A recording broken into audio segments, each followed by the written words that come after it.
We know somebody that's already seen it 3 times. Exactly. And it just came out. Exactly. So here with us to talk about that is Liam Hewitt, also could be known as Elvis, but he's here this morning. And Liam, let's get straight into it. You said you watched Elvis 3 times already. What do you think? It's a very good movie. I would say the third time was the best of the 3. Right.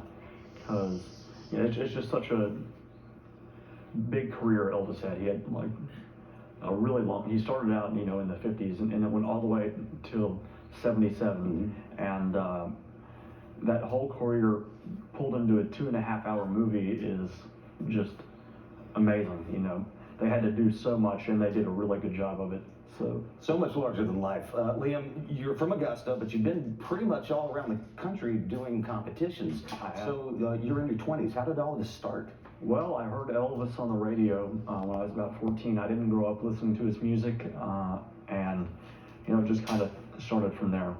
I sang it in the shower, and then I went to this little theater in Pigeon Forge, and the ultimate Elvis, Bill Cherry, was in there, and I showed him a little clip of me singing at this little restaurant. It's called Sweet Tin, not too far from here, and he told me to go to contests.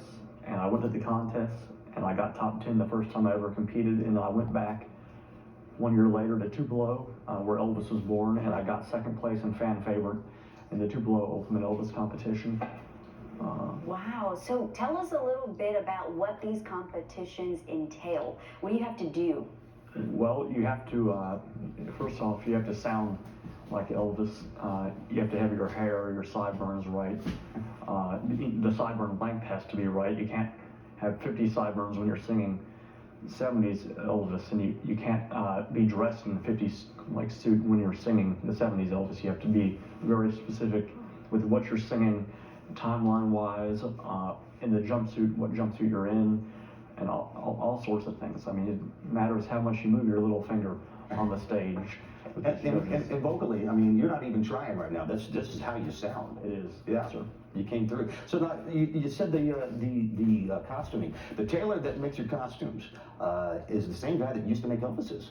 It is. That right? You said. Yeah, he's still going. It's pretty awesome. In fact, the company, he works with the company that makes the jumpsuits. They're called B&K Enterprises, and they made all the jumpsuits for the Elvis movie. So it's pretty awesome to see them on a big screen, and I get to wear those every time I walk onto a stage. So what are your plans for the future? You're in your 20s. This is something you've been doing for a while now. Are you going to continue to do this? I'm going to keep on plugging along. I love singing, getting in front of people, and doing this is one of the best things ever. I've gotten so many reactions from people, and getting to make people's day is like one of the best feelings ever. And being able to do that with music, which just crosses every boundary. It doesn't matter what color you are, nothing. It doesn't matter. Music talks to everybody, and so that's the greatest part about it. Liam, where can people go to get more information on you, and maybe if they want to hire you? They can go on my website, which is Liam Hewitt Sings Elvis fan page, or wait, LiamSingsElvis.com, sorry.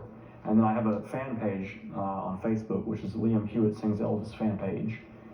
And it's Liam Sings Elvis is also like my Instagram and that sort of stuff too, so they can find me on there also. All right, LiamSingsElvis.com. I know, very cool. This is really neat. So last question, but what's your favorite part about all of this?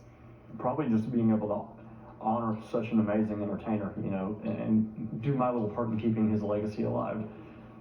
Because I love the music, and that's what I listen to all the time. And getting to get up on a stage and do that and recreate it is like one of the best things ever. So. All right, Liam Hewitt, tribute artist for the King. Thanks so much for joining us this morning. No problem. Thank you all for having me. Let's check in again right now. First Alert meteorologist Anthony Carpino.